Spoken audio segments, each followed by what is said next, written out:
Bismillahirrahmanirrahim. Assalamu alaykum. Şarq Türkistonlik aziz, suyumli qarindoshlarım. Bugun yana huzuringizga chiqib qoldim. Bu fursatni nasib qilgan Allohga hamdlar bo'lsin. Bu videoni ko'rayotgan qarindoshlarga Allohning güzel salomlari bo'lsin. Mavzumuz düşman hukumimizdagi mujmallikning oqibatlari. Düşman hukumimizdagi mujmallik haqida 3-chi qatim so'zlayapman mening bilishimcha. Balkim 4-chi qatim bo'lishi mumkin.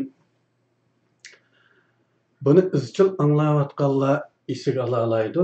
Nima uchun bu temani ko'p ko'chilaydiganligi haqida savollar tug'ilishi mumkin. Mening deydiganim shuki, bizning barliq baxtsizligimiz dushmanni tonimaslikdan manbalangan. Texmi qo'rqinchligi, bugun Xitoylar bizni bir millat sifatida tarix sahnasidan tamamen o'chirib bel bog'lagan bugungi kunda dushmanning kimligini tonish texi umumiy millat kollektiviga umumlashib ketgani yo'q. Şunu bu temini davamlı o'xshamagan nuqtalarni yoritishning zaruriyati bor deb qarayman. Ko'rayotganinglardek, o'tirida bu millatning boshlamchilaridek ko'rinadigan sarka boshlamchilar taxicha vatanimizning ismini atamaydi. O'zi da'vochi, nimaning da'vochisi u? Agar u vatanning ismini atayolmasa yoki uni xohlamasa, yana nimaning da'vochisi buni tushungan olmaydi. Bu tejmallarga qarata ajoyib qo'llashlar bor. Balkim bu tayinlangan odamlar bo'lishi mumkin. Ammo hamma shunday bo'lishi notayin nurg'un ahmaq odamlar, nodon odamlar, sada odamlar, oq ko'ngilligidan dushmanni farq etmaydigan odamlar bo'lishi mumkin. Bularni ko'rgandan keyin dushman hukumimizdagi mujmallik haqida takror so'zlashning zaruriyati tug'ildi va bundan keyin davomli so'zlash kerak ekan degan yakka qoldi. Men bu suhbatda Karl Schmitt'ning siyosiy hukmlar haqidagi asosli davlat va do'st dushman ayrimi haqidagi so'zlarini ko'proq naql qilib ishlataman. Xabaringlar olsun. Agar biz siyosiy da'vo qilamiz deydi ekanmiz, u holda bu mavzu toki mavjudligimizning kapolati bo'lgan davlatimiz asliga kelganga mavjudligimizning to'salg'isi bo'lgan Xitoy zo'magarligi xavf bo'lishdan qolganga qadar aktivligini, doimligini, ta'xirsizligini, muhimligini yo'qotmaydi. Chunki siyosiy harakat ve hareketinin muddaası tushuncha berishda qo'llanadigan konkret siyosiy farq do'st dushman farqidir. Agar bir odam siyosiy bilan shug'ullanayotgan bo'lsa, siyosiy harakat va faoliyatlarni uyushtirayotgan bo'lsa, uning tashviqotida nima qiladi? Xalqqa do'st va dushmanning farqini ko'rsatishga tirishadi. Do'st dushman farqi aniq olmay turib, birlarining siyosiy harakat qilayotgani, siyosiy faoliyat bilan shug'ullanayotganligi yolg'on demakdir. Men bu naqlman. Siyosiy harakat va harakatning muddasi tushuncha berishda qo'llanilgan konkret siyosiy farq do'st dushman farqidir. Karl Schmitt'ning so'zi. Davadaki muddamızın haqqaniyligi, mavjudligimizga tahdid bir dushmanning mavjudligi orqali qonuniylikka bo'ladi. Dava qandaq ahvolda qonuniylik bo'ladi ekan? Davaning qonuniyligini belgilagan omil nima ekan? Bizning mavjudligimizga tahdid bir dushmanning borligi orqali dava qonuniylik bo'ladi. Şuna siyasi teşvikatda siyasi davanın muddaası düşman hakkındaki telqinlerini merkez kılıdı yoki şunda qilish kerak. Barliq aniqsizliklar davanın muddaasını mücmelleştirdi. Düşman umumga ait bir hukmdur. Şahslarning düşman deb tanib olgani, ya'ni kishilik munosabatlarda biz birlarini düşman deb qaraymiz normalda. Amaliyotda bu shaxsiy munosabatlardagi biz nafratlanadigan, yomon ko'radigan kishilar aslida raqobatchilardir. Yo'qotmasi qat'iy bo'lmaydigan dushmandek bilinsimi, amaliyotda shaxslar aro dushmanlik aslida raqobat, manmanlik qatorliq to'qinishlardan barliq kelgan bo'lib, shaxsning mavjudligiga tahdidi bo'lmagan ziddiyatlardir. Chunki biz normal kundalik hayotimizda dushman deb qaraydigan, nafratlanadigan, yomon ko'radigan ash kishilar bizning mavjudligimiz uchun xavf emas. Uning uchun u dushman hisoblanmaydi aslida. Bizning mavjudligimizga xavf yetkazsa, bizni o'tirdan qoldirish ehtimoli bo'lsa, andin dushman hisoblanadi. Boshqa ahvolda u faqat bir raqobatchidan iborat.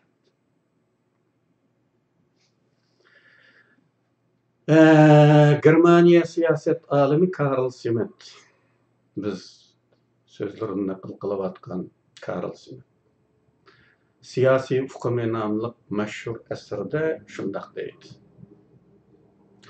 Düşman faqatla real bir mümkünlük sifatida insonlardan tarkib topgan bir bütünlük qarshisida kurash qiladigan o'xshash bir bütünlükdür. Xuddi biz bir Uyg'ur yoki Sharq Turkistonlik sifatida bir bütünlük bo'lganga o'xshash, bizning qarshimizda kurash qiladigan, bizga qarshi kurash qiladigan yana bir bütünlükdür dushmanligi. Ya'ni shaxsning dushmani olmaydi, raqobatchilar bo'ladi, ammo dushman umumiylik bu. İnsanlardan tarkib topgan bir bütünlük bo'libmi, bütün bir xalqqa yo'llantirilgan bir bütünlükning o'zida ommaviy aloyidlik bo'lgani uchun dushmanmi ommaviy dushmandir. Bu Karl Schmittning so'zi.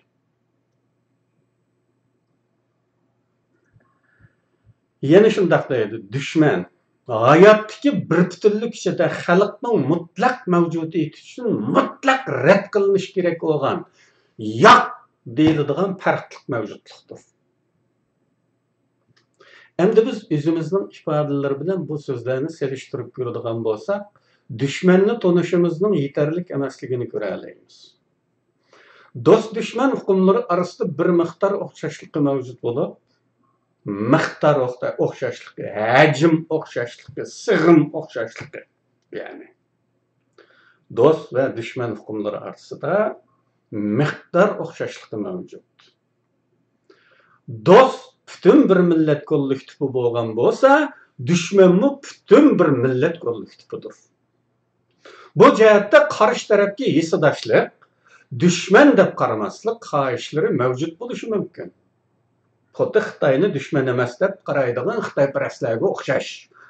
Lekin bu ehtimollik do'st dushman hukmidagi miqdor o'xshashligini yoki umumiylikni yo'q chiqarolmaydi. Bu nuqtani Karl Schmittning shu so'zlaridan tahmin ro'shan ko'ra olamiz.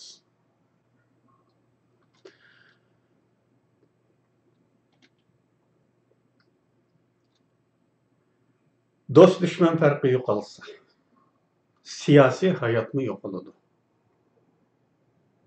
Siyosiy jihatdan mavjud bo'lgan hech bir xalq bu turdagi keskin qarorlar bilan taqdirini belgilagan do'st dushman farqidan o'zini qochirolmaydi.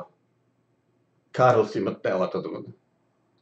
Do'st dushman farqi yo'qolsa, siyosiy hayotmi yo'qoladi. Siyosiy jihatdan mavjud bo'lgan hech bir xalq bu turdagi keskin qarorlar bilan taqdirini belgilagan do'st dushman farqidan o'zini qochira olmaydi. Agar xalqning bir qismi hech bir dushman tonimaydiganligini e'lon qilsa, bizning Xitoyparastlardek ahvolga ko'ra bu xalq to'pi dushman sepiga o'tib ketgan va dushmanga yordam qilayotgan bo'ladi.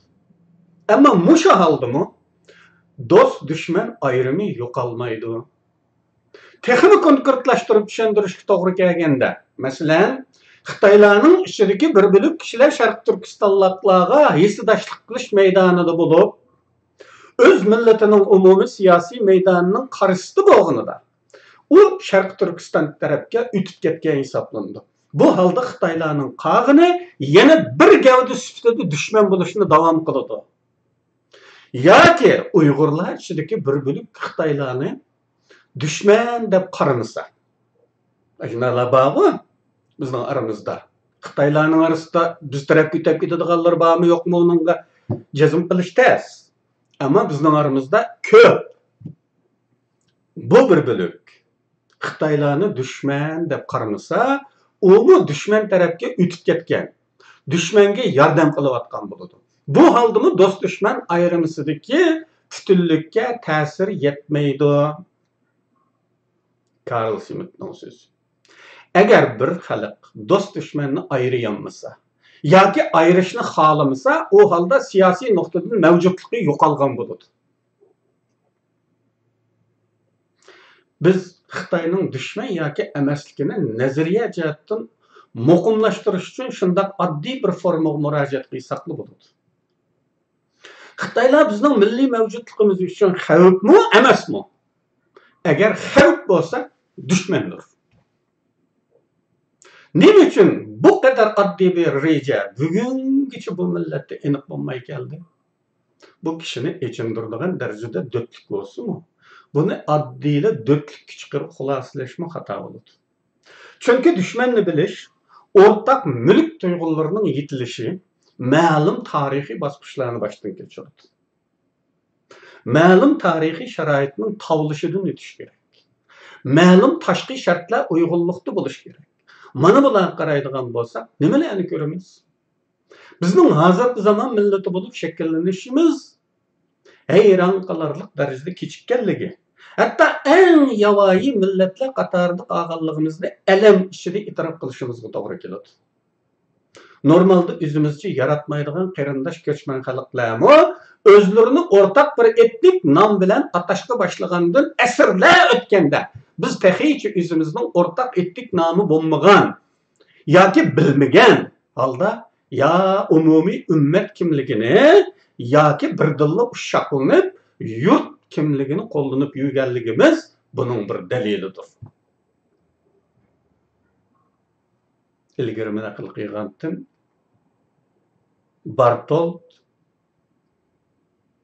O'rta Osiyo tarixiga oid 12 leksiyasining birisida nima degan?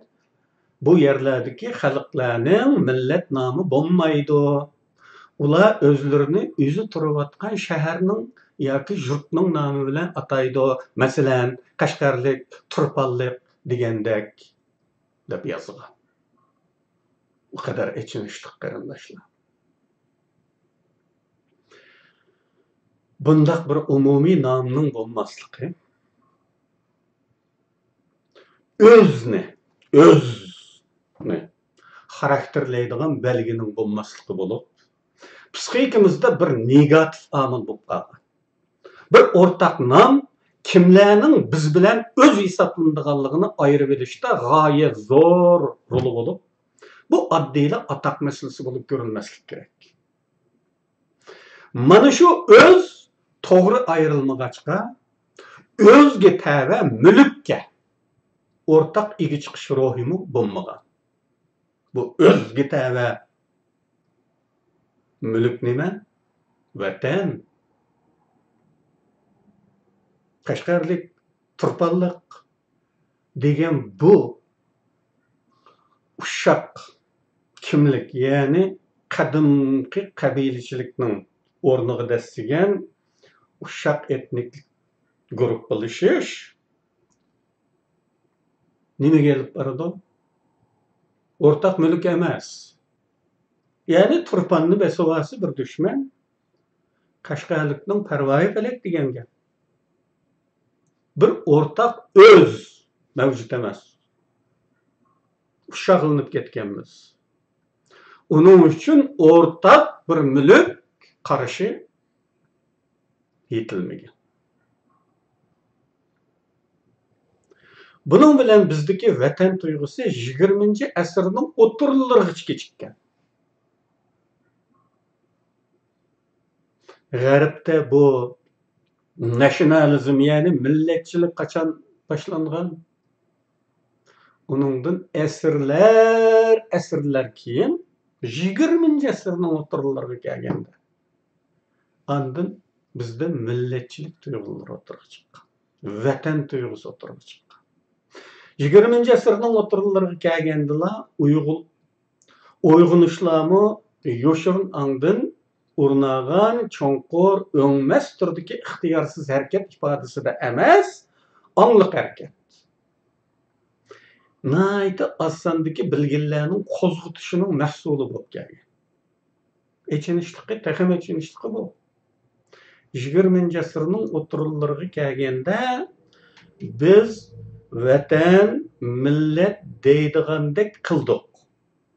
Ama bunu yo'shirnangdan urnagan ongsiz, ya'ni qinimizga singib ketgan, ixtiyorsiz ifodalanadigan shakldagi ifoda emas. Az sondagi bilarmanlarning qo'zg'atishining mahsuli bo'lib kelgan. Bir odamning etizligidan bir ketman oraliq ya'ni qo'shnisi qo'shib olsa, derhal bu mulk uchun jidal boshlandi. Qon to'kilishi, hatto o'lim voqealari kelib chiqishi mumkin. Bunchalik kichikkina yer uchun derhal harakatga kelib ega chiqa oladigan inson nima uchun butun suruk vatani qo'lidan ketavotsa, xuddi o'zining emasdek parvosiz muomala qildi? Buni tadqiq qilsak, bir millat, bir gavda bo'lib shakllanish kechikkanligi uchun millatning mulkiga ega chiqish ro'yi bo'lishi mumkin emas. Bunda bo'lishga asos sababni davlatimizning bo'lmaganligi, bo'libmi hozirgi zamon davlat xususiyatlarini ifodalaydigan davlatimizning bo'lmaganligidan deyishga bo'ldi. Ammo buni bek putirab turolmaydi. E'tirof qilishimiz kerak. Chunki davlati bo'lmagan bir muncha yerim yavoyi millatlardami o'rtaq etnik nom va o'rtaq territoriya sohibligi bo'lgan misollarmi oz emas.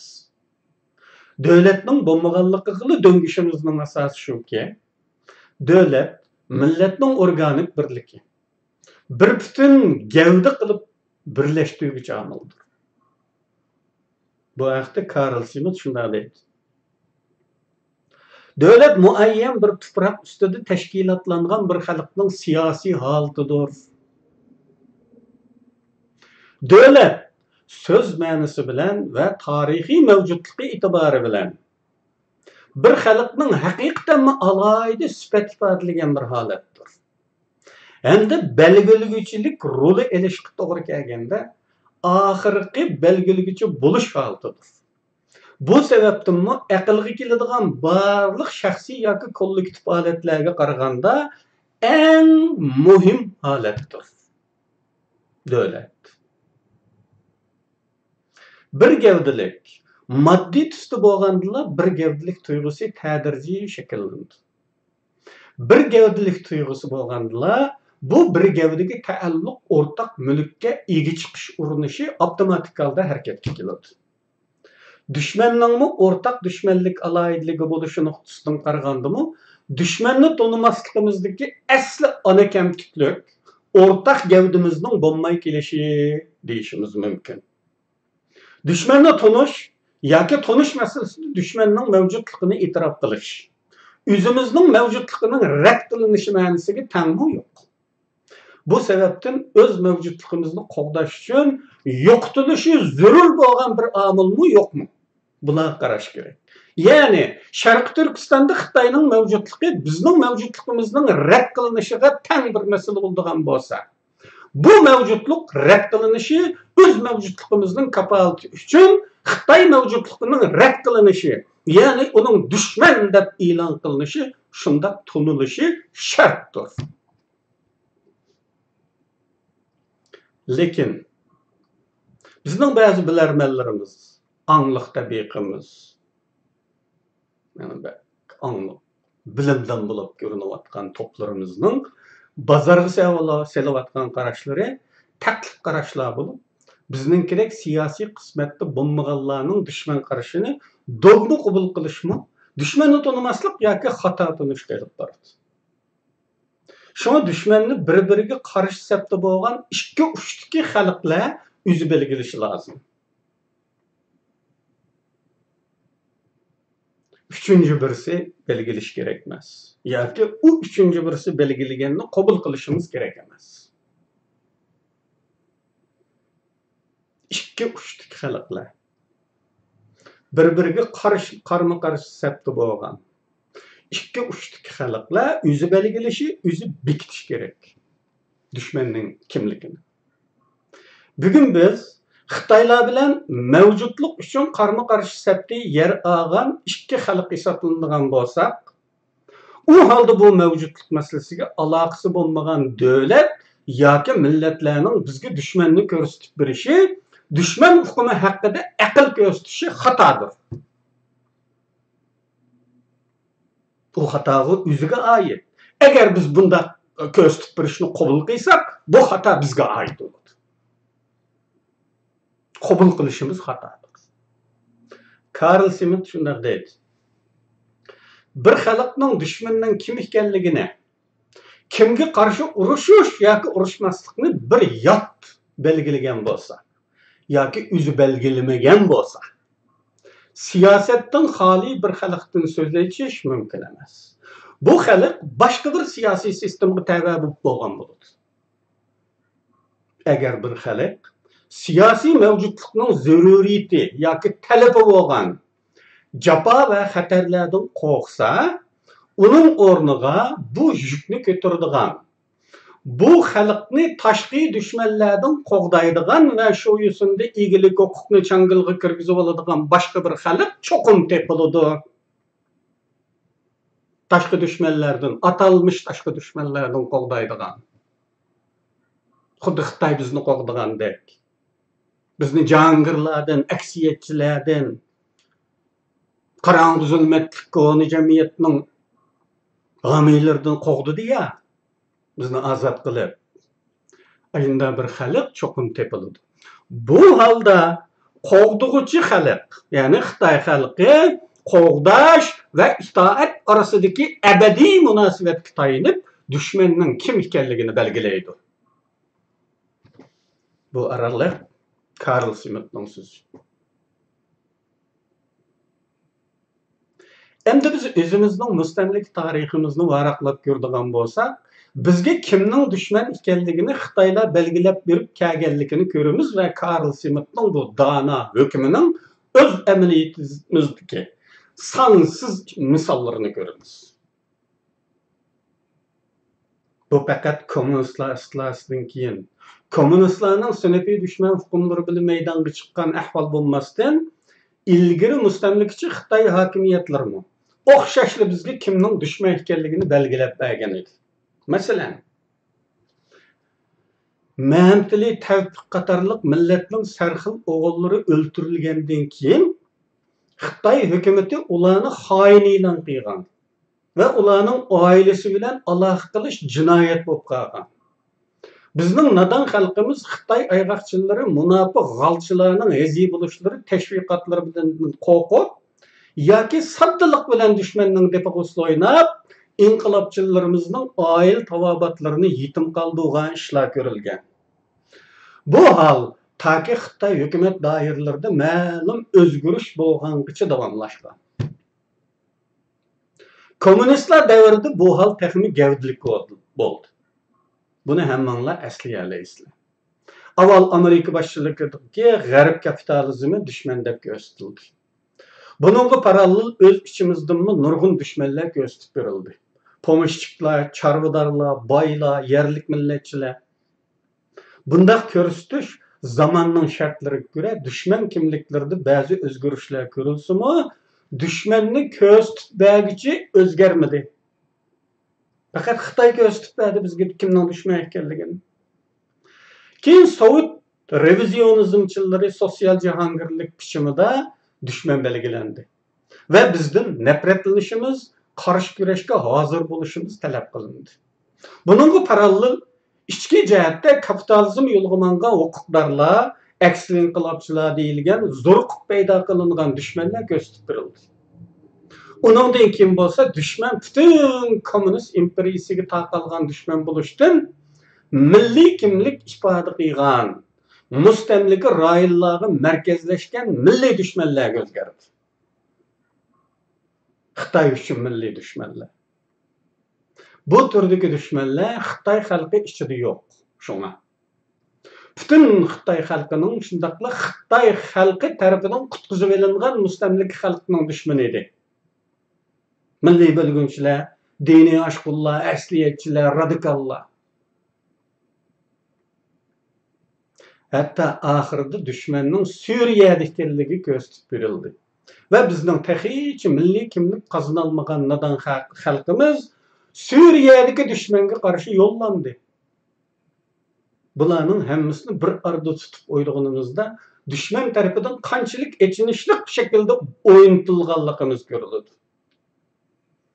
Nayt afsuski bugunmi taxi düşman o'zimiz tarafidan belgilanib bir muqimlikqa o'rtaq e'tirofga erishilmadi. Şuna barliq hareketler mücmellik to'lgan holda cho'giltib qo'yib berilgandek vaziyat davom qilmoqda. Oddiy reja. Düşman aniq bo'lmasa kimga qarshi tursan? Qanday qarshi tursan? Ishon tugidi degan gap. Nurg'un kishilarimiz balkim düşman qarshimizdagi mücmellikni inkor qilishi mumkin. Düşmanimiz Xitoy va buning nari naqsiz deyishlar mumkin. Ammo bu bir shuvardan iborat. Əməli hərəkətlərdə görülüyotgan ifadelərdə düşman hukumumuzun təxiyyici mücməlliyi mana məndə turubdu. On cəhətdə biz yana çekiniş yönəlişini ilgirləməkdimiz. Mening qarashimcha, Moğol istilasından bugungacha bo'lgan tariximizni bir son o'qi grafikada ko'rsatishga to'g'ri kelsa, cho'qimki millatchilik, vatanparvarlik, milliy kimlik tuyg'usi, diniy tuyg'ularimizning en küçeygen devri çokum 1980 yıllarının aldığınki yerimi. En yüksek çoku nokta bulup çıkıldı. Bunu bizden burun Xitaylar bayqıvağaçqa, bizge tuydurmayla qaytadan qaymoq turguchi jangallarga başlayıp etti ve qaytadan heliqi grafikte düşüş başlandı. Hem bu düşüş davamlaşmakta.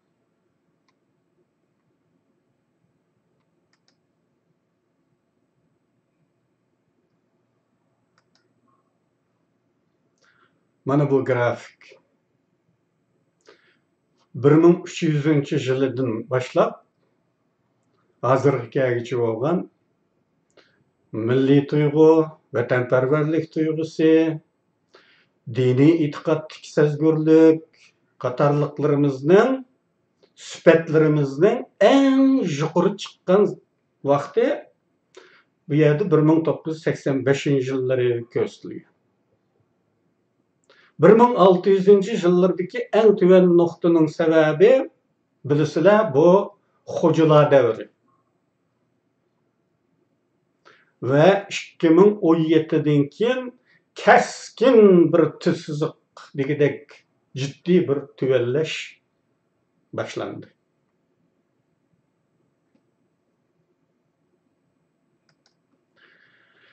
Qarindoshlar, endi bizde milletçilik baş ko'tarmayla dünyada milletçilik öldü.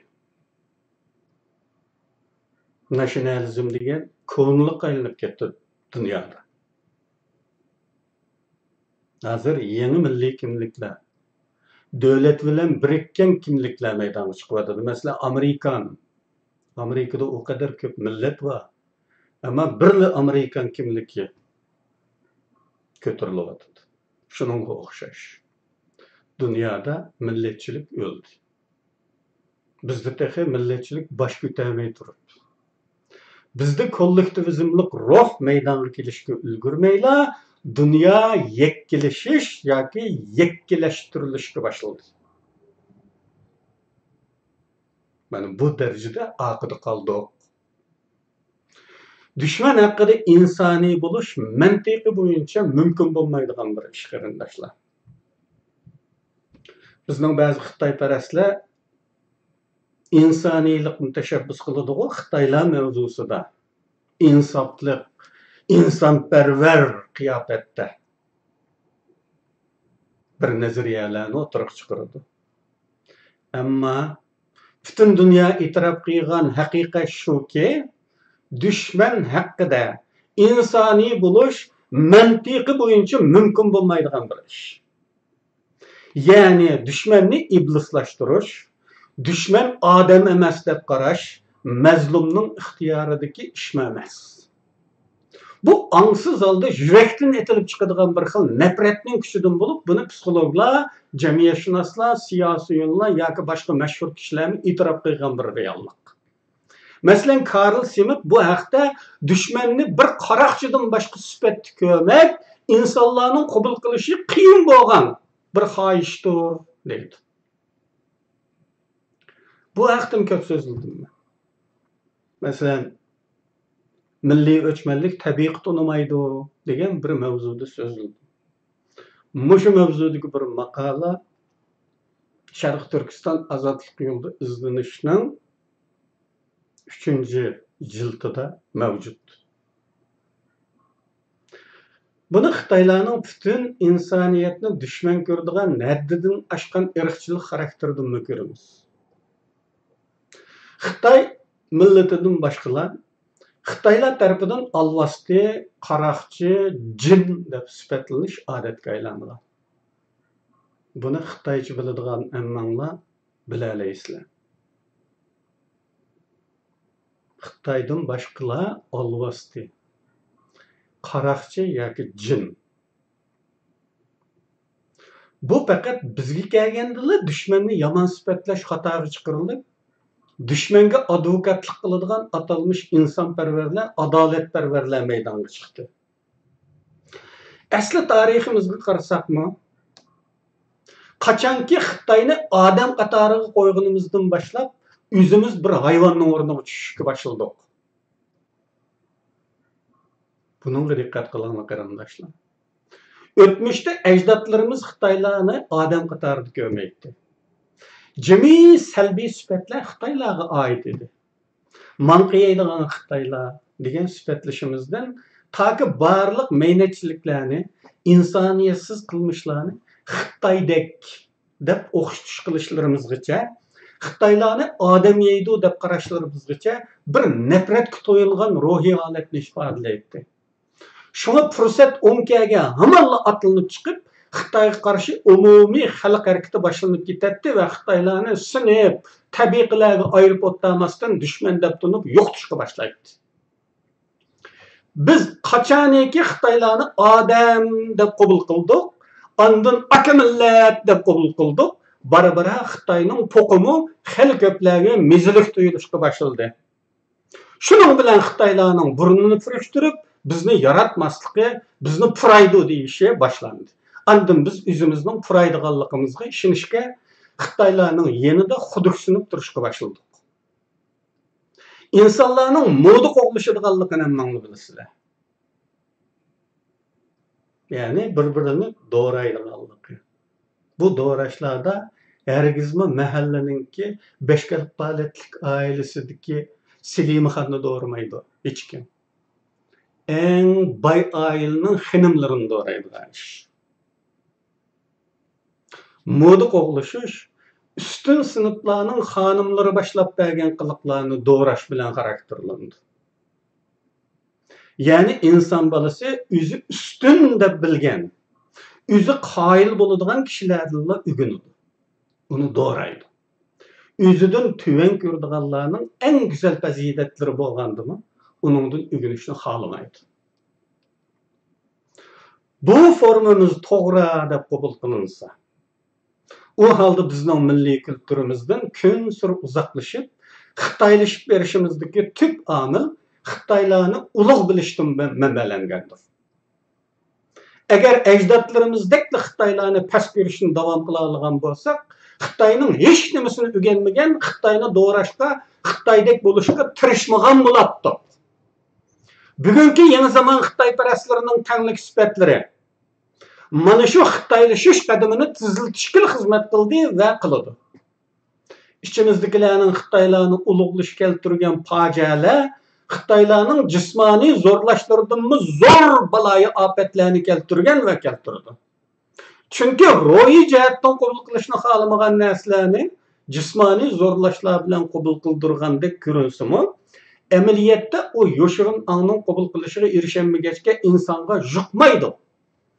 Ammo bu hol ichkilashtirilsa, Xitayparastlar tarafidan boshlamchilik bilan qabul qilinib va tashviq qilinsa, buning baloyi ofat bo'lishi har aql tarafidan qabul ko'riladigan bir amaliyotdir. Bugungacha dushman hukumimizning oydinlashmaganligi misollarini hali ko'p tilga olib kelyapman. Yaqinda Twitterda bir xonim inisining davosini qilibdi. Ammo bu davodagi mazmunlar shuni ko'rsatmoqdaki, inisi partiyaga obdalla sodiq ekan.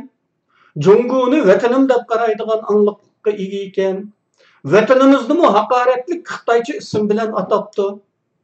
Bu xonim erkin dunyoda turib da'vatgan o'sha gaplar, aşı türdeki dava qilishlar dushmanni tunishning mahsulimi. Xonim inisinin nahaq tutilganligidan zarlabdi. Bir tajovuzchi uchun mustamlika xalq boisida faktlar haq-nahaq masalalar mavjud emas.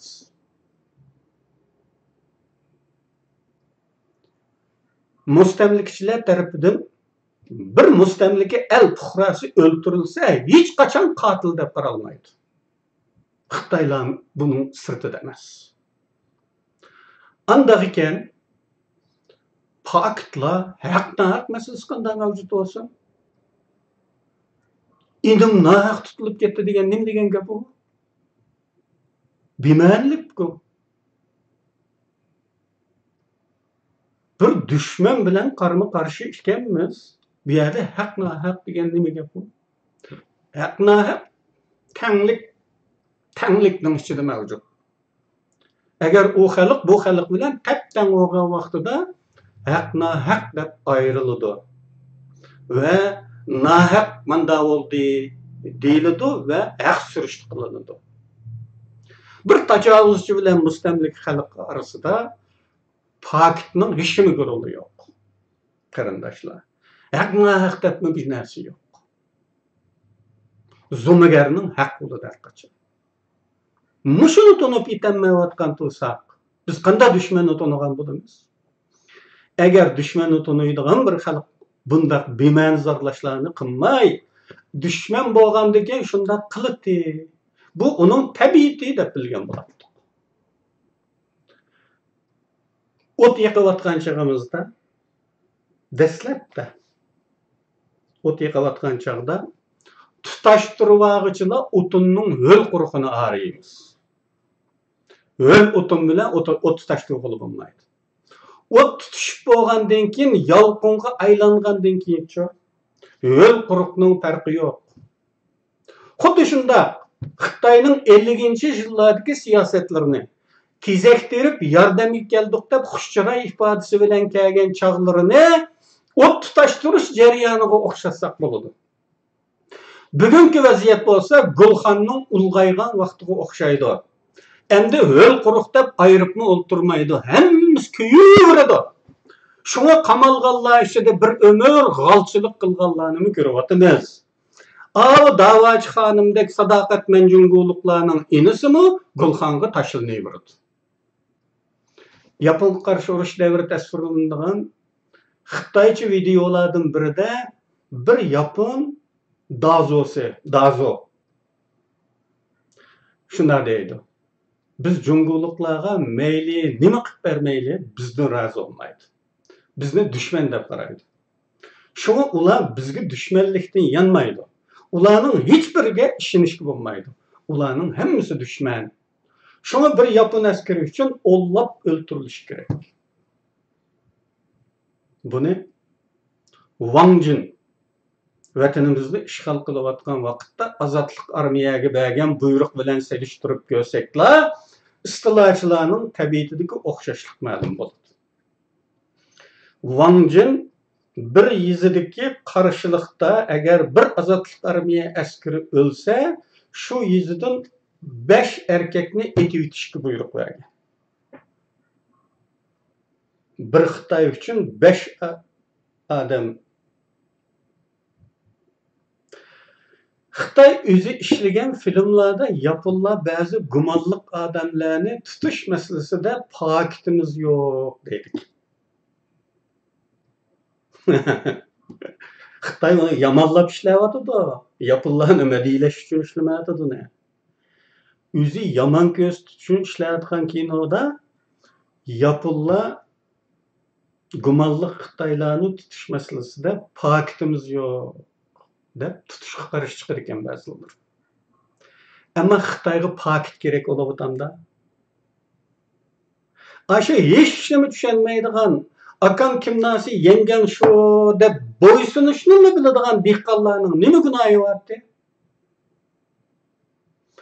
Demak Xitoylar insoniyatsizlikda har qanday fasistmi, har qanday iqtidoriy davrning qonxo'rlarini o'n qatlaydigan darajada.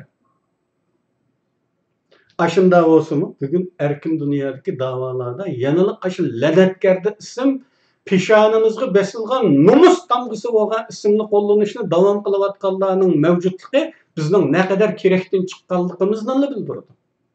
Başka nersini bildirmeyiz qarindoshlar. Oylab bakınlar qarindoshlar. Uyghur Abdunum Rayini degan İngilizce'de eğer bunu dehqonchisiga nima degan gap deb bir İngilizning dehqoniga nima u Abdunum Rayin degan Uyg'ur Abdunum Rayin degan nima degan gap desa bu İngiliz dehqonga bu Uyg'ur land degan gap bo'ladi deb tushuntirishga to'g'ri keladi. Shundaymi emasmi? Uyg'ur Abdunum Rayini degani Uyg'urland degan gapning dal o'zi. Ammo bugungacha buni qo'llanayotganlar. Hatto qirishqoqlik bilan zitiga sening ashunda deganingga mana masjidda amsa deb Nasr Napandimning mana shu qilpadisida shu tig'ma-tig' qo'llanayotgan davachilar var. Uyg'ur Abdunum Rayinini qo'llanib turib, yana nimani da'vo qiladiganligi kishini hayron qoldirdi. Bu dushmanni to'niganlikmi bu?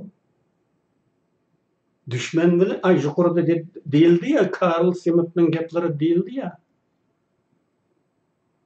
Bular dushman tarafga allaqachon o'tib ketgan, dushmanga ishlayotgan odamlardir deb xulosaladi ularni. Qarindoshlar bir az taqtiq bo'lib qolgan bo'lsa kechiringlar. Kelgusida ko'riladigan ifodalarimizga qarata bu mavzuni yana so'zlashimiz mumkin. Chunki bizning dushman uqumimiz oydinlashmayapti. Dushmanni tanishimiz yetarli emas qarindoshlar. Şuna bu bir aktual tema. Bu hiç ko'ndirmaydigan o'xshaydi qaraganda bizning ishimizda. Bugun mushaq so'zlaymiz. Agar boshqa talab, arzu, o'xshamagan fikr, tanqid, animanli bo'lsa, inkas orqali bildirsanglar bo'ladi. Hammalarga salomatlik tilayman. Xo'sh. Allah'a emanet.